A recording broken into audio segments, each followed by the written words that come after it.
I thought God had finally answered my prayers, until I realized the shoes I was wearing were starting to eat my feet. I begged for a miracle, but I forgot one terrifying truth.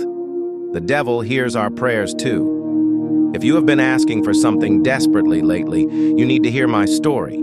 Before you accept a gift you can't take off. My life was a cycle of struggle. I worked 2 jobs, but my bank account was always empty. My only pair of shoes had holes so big I could feel the cold pavement with every step. One rainy Tuesday, my feet were so numb I couldn't even walk. I fell to my knees in my kitchen and screamed at the ceiling. God, please, I'm not asking for money or fame. I just need a pair of shoes so I can work. Please, if you're listening, send me a sign. I cried until I fell asleep on the cold floor. The next morning, I opened my door and gasped. There it was, a plain black box, no shipping label, no note. Inside was a pair of the most beautiful deep black leather shoes I had ever seen. They looked like they cost $1,000. I didn't stop to think. I didn't wonder who brought them. I just slid them on. They felt warm. They felt perfect.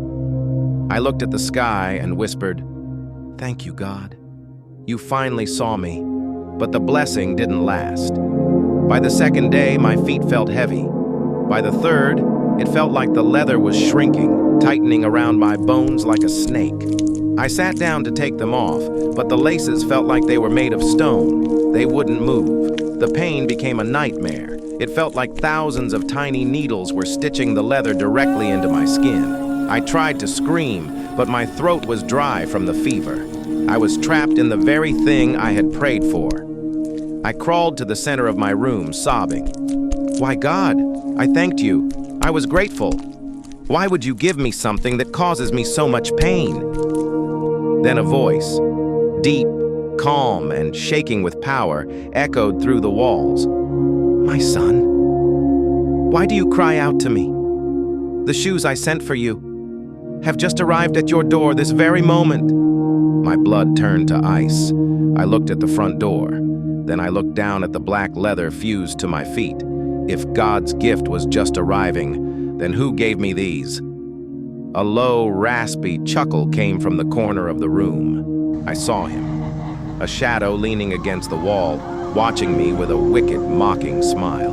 He didn't say a word. He just tipped his head, laughed one last time, and dissolved into the darkness.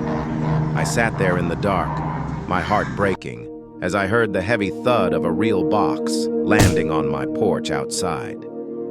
God spoke one last time, a warning I will never forget. Even when the answer comes fast, my son, always ask, who truly sent the gift?